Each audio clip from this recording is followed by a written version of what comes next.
Hey, what's up, Kyle here again. This is a topic video I want to talk about. The failure push that is Ryback.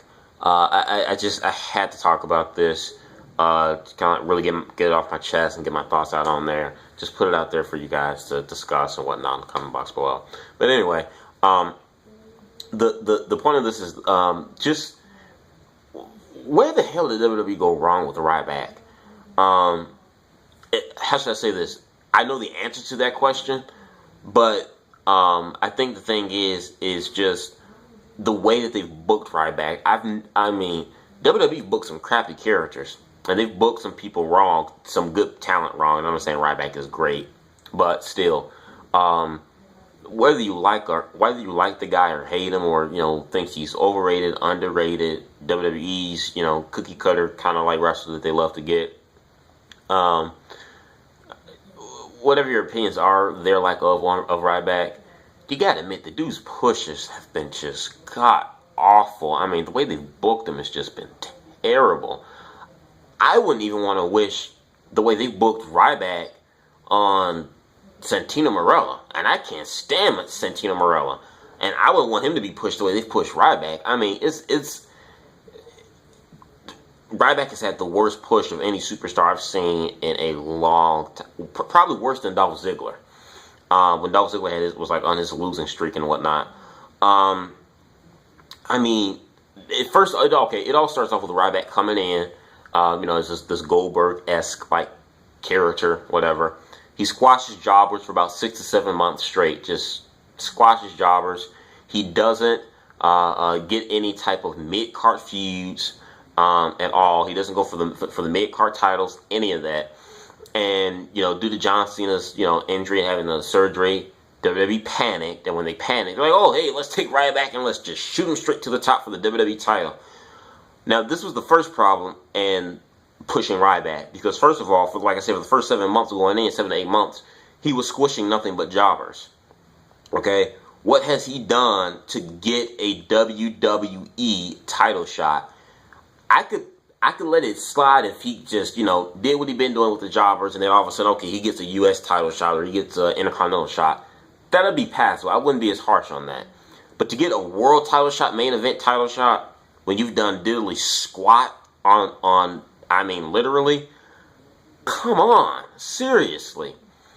But for whatever reason, WWE decided to do that, because I still stand firm. They could have avoided Ryback getting that push by taking Randy Orton and putting him on Raw for a little bit to feud with Punk or Sheamus, because I mean, you look at the Raw brand extension no longer exists. They swap guys in and out all the time in the main event scene from SmackDown and Raw, so they easily could have done the same thing with Orton or Sheamus back in October for Hell in a Cell. But long story short, whatever happened, it happened. Ryback lost. I'm like, okay, well, that's fine. And then they give him another title shot in a triple threat at, what was it? Survivor Series. Like, really? Okay. Now, the triple threat match at Survivor Series, I thought was a decent triple threat. I thought it was enjoyable. The Shield come, they screw over Ryback. Ryback didn't get pinned. It was John Cena. I didn't mind that, so I'm like, all right, that's fine. Let's see what else they're going to do with him.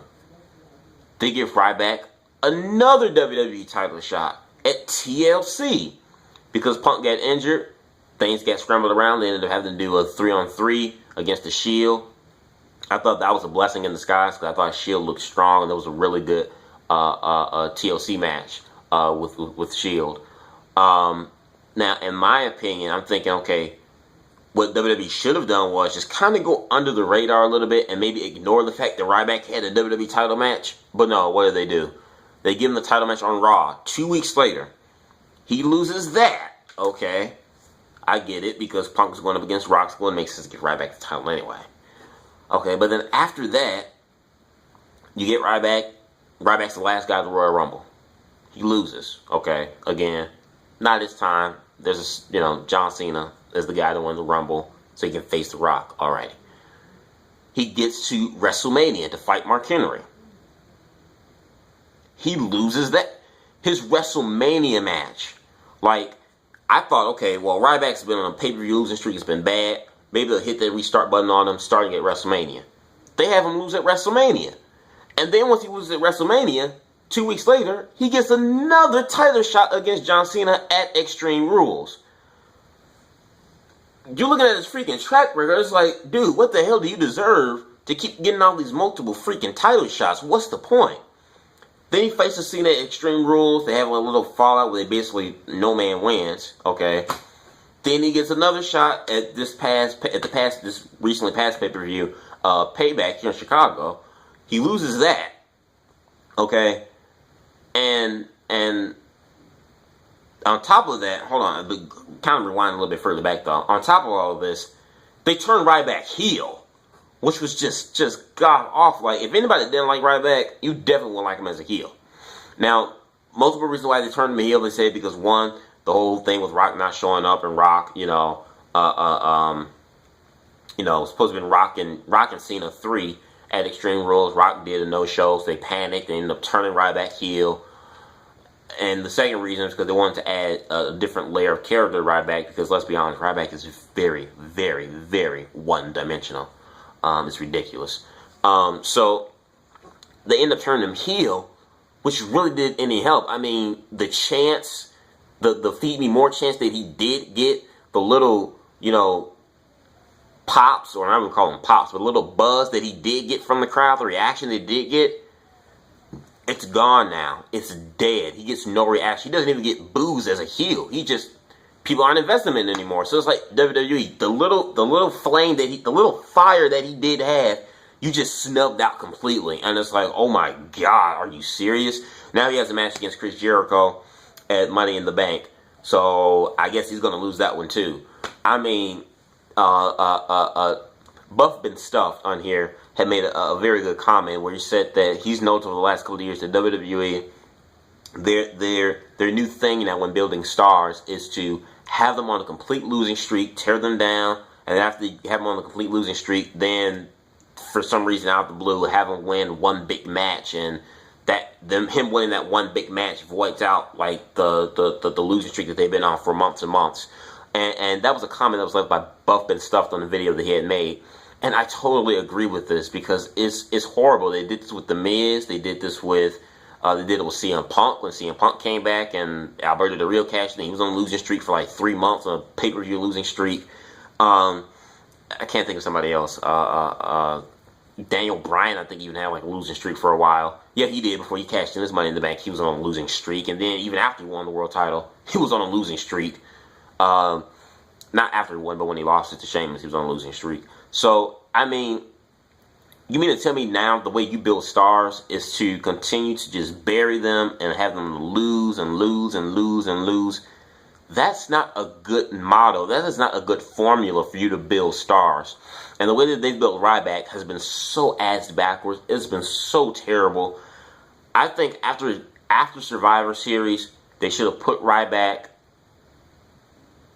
back to the bottom of the list and have him work up for a U.S. title or an Intercontinental title. They should have built Ryback up that way, because the dude's been losing since pay-per-view match-wise. He's been losing since October. That's an 8-month pay-per-view streak. That is horrible. That is horrible. And you mean to tell me every pay-per-view match you lose, you're still yet getting main event title shots? That is pathetic. And then they turn him heel on top of that when he didn't even have that strong enough of a fan base as a baby face for them to risk him going heel.